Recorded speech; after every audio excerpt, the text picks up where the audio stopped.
Hello everyone, good morning. Welcome back to the Drishti IAS latest update series. This is Divya Kavatra and we meet again to discuss a very important topic about Western Ghats, a very important controversy that has been going on regarding Western Ghats, and there's a conflict between the central government and the state government. So we'll understand what the conflict is. We'll try to understand if there's any resolution or solution that is happening, and what kind of committees have been set up for the same, and what is the present status of that structure. All right, we'll understand all that. So let's begin. Regarding Western Ghats, there are states, that is Goa, Maharashtra, Gujarat, Karnataka, Kerala, Tamil Nadu.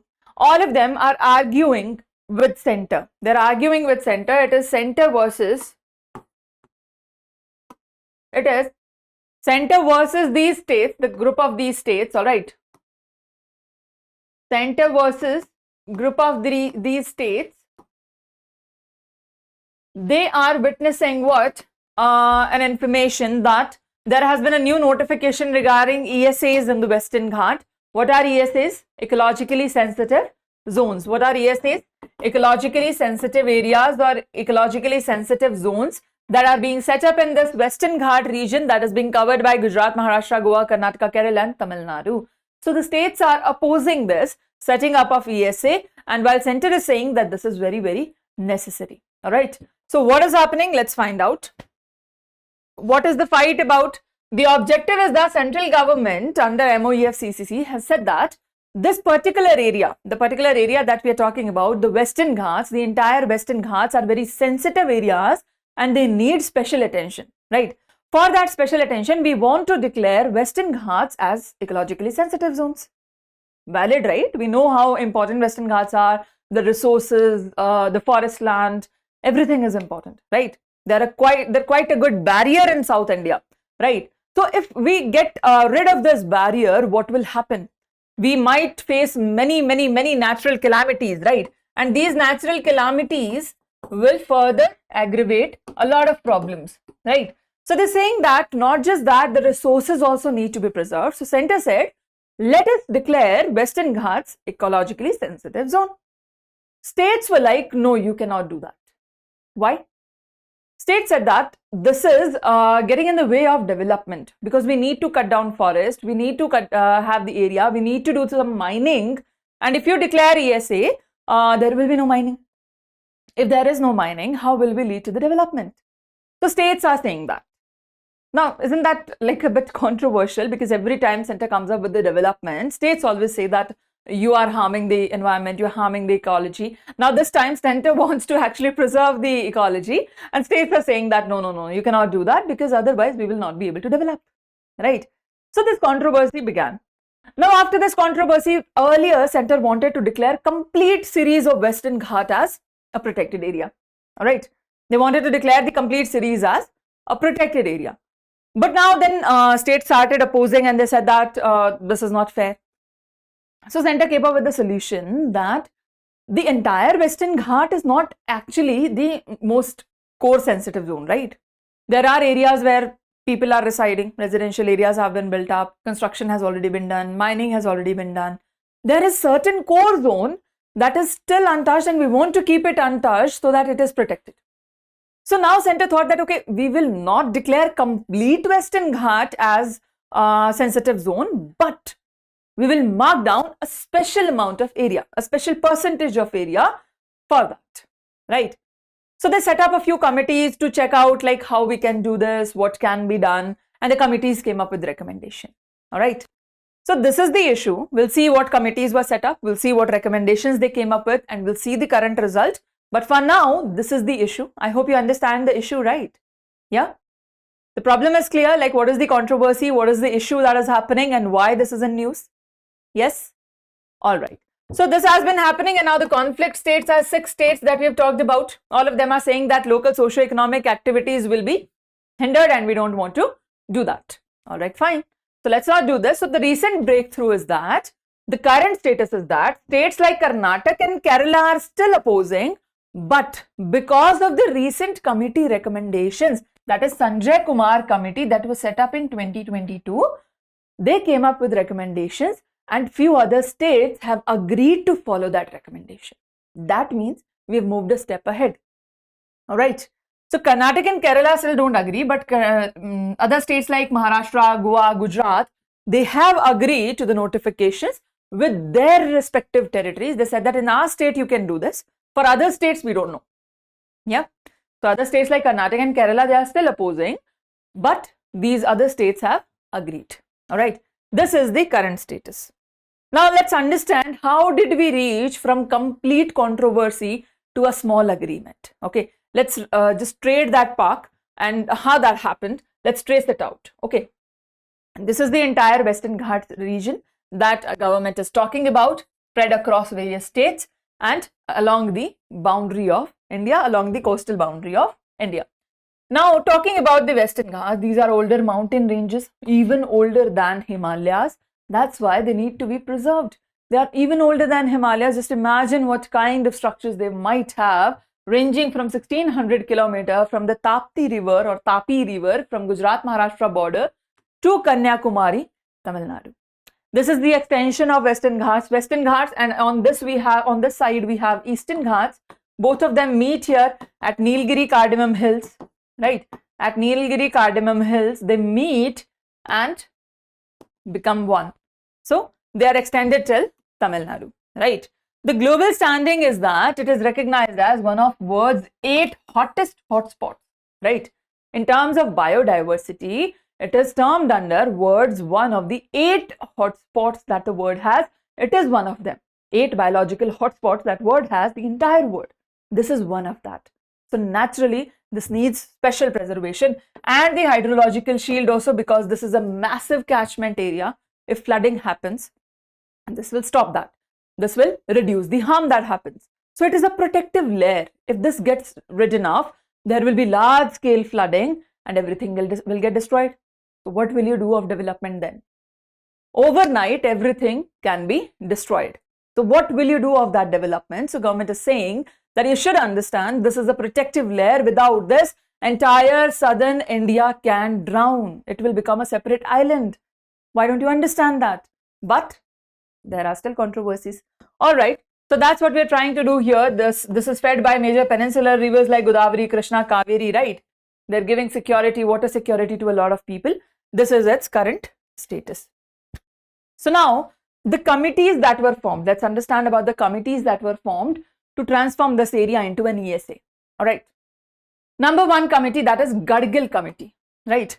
The current crisis is also because of the recommendations of committee. Okay, understand this. Gadgil committee that was set up in 2011 on the Western Ghats Ecology expert panel, right? They recommended that entire Western Ghats should be categorized into 3 levels. Okay, they said that the entire range can be classified into 3 levels. What kind of 3 levels? And 3 levels of ESZ zones. ESZ 1, 2 and 3. Right, we are declaring them ESZ 1, 2 and 3. Recommending that absolute ban on mining, large dams, any sort of structure should be completely banned from this area, right? And especially ESZ1. The status of this committee is that it was rejected by all states because it was too ecocentric. Ecocentric is not economic centric, right? It was ecological centric, right? So they said that no, this cannot be done because otherwise there will be no development. This is all the resource we have. It's not like this is an alternate resource that we can just leave apart. This is all we have. If we don't use this, what will we use, right? We won't be getting things from other states, right? So how will we do any development? So all the states completely rejected this. Next up, we had our Kasturirangan Committee. That was a high-level group. Okay. So they said that they diluted the Gadgil report and instead said that protecting the whole range as the Gadgil report proposed, if we start protecting the whole range, the approach is fine, but split the Ghats into 2 segments, like cultural landscape and natural landscape.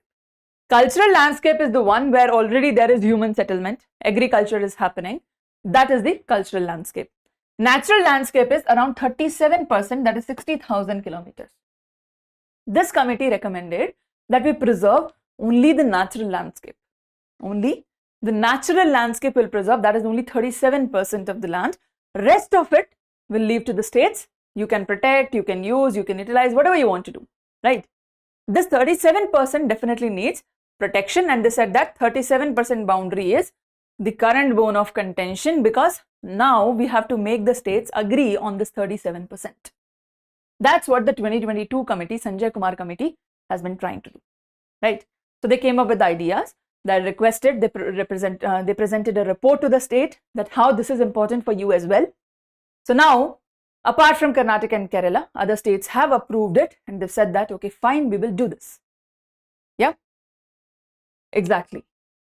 This is the current issue. Regarding a special effect topic that comes here is, how do you declare this? How do you declare this ESZs and or ESA, that is ecologically sensitive area or ecologically sensitive zone, whatever you want to call it? How do you declare that? Let's understand the declaration process. That will be important for prelims as well as mains. Okay. So the number one step is identification and proposal. You identify the area that this is ecologically fragile. You identify that, you demarcate the area, you prepare a report, why it is sensitive, why it needs protection, what kind of protection, what level of protection, and then submit that report. Okay, this is the first step. You identify the area and prepare a proposal and submit that to MOEF CCC. Clear? Yeah. Then there is an issuance of draft notification. MOEF CCC processes the entire proposal, and then they publish the draft notification in the Gazette saying that this is what we are trying to do. Then will come public consultation window, that by law committee is required and even the ministry is required that it should be kept in public domain for 60 days. For anybody who has any problem with the project can come and raise a question on that.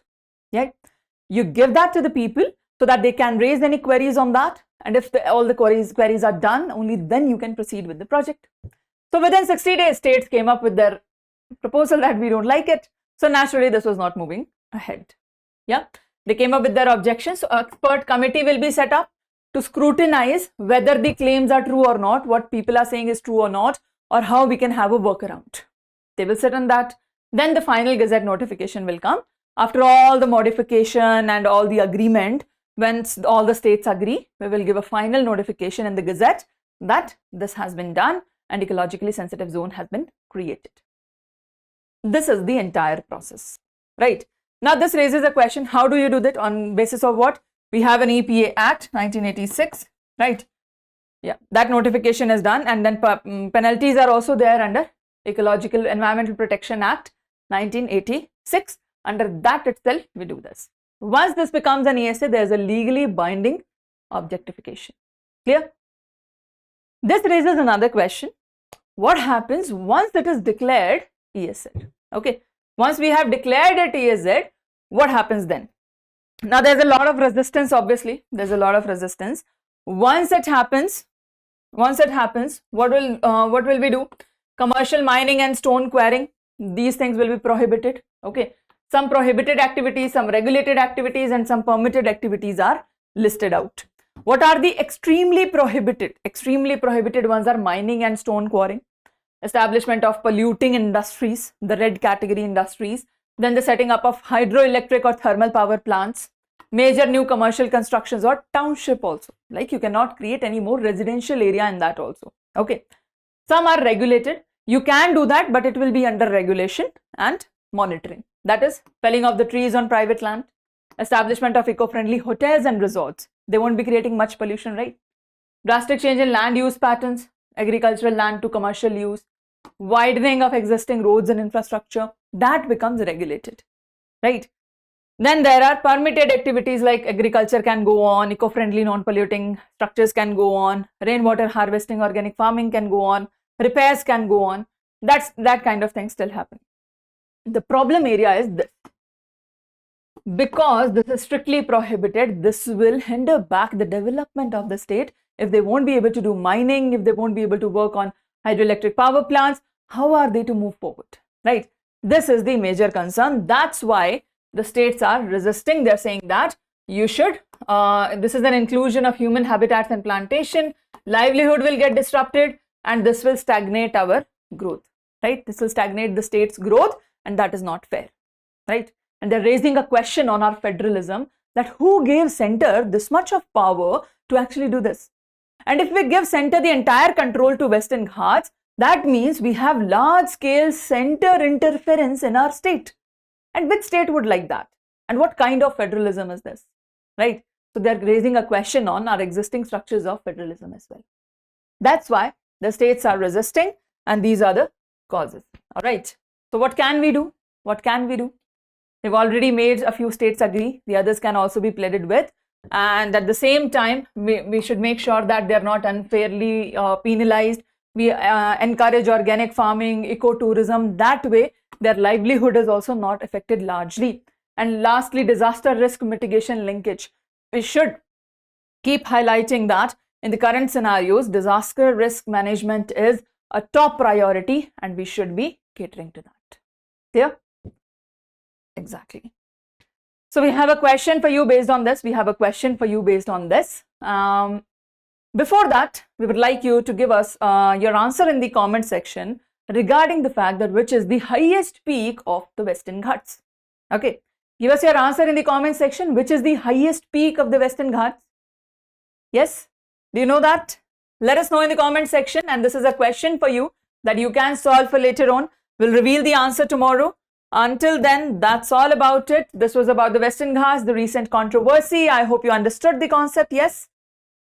All right, that's about it. Thank you so much for joining in. See you later. Take care. Bye-bye.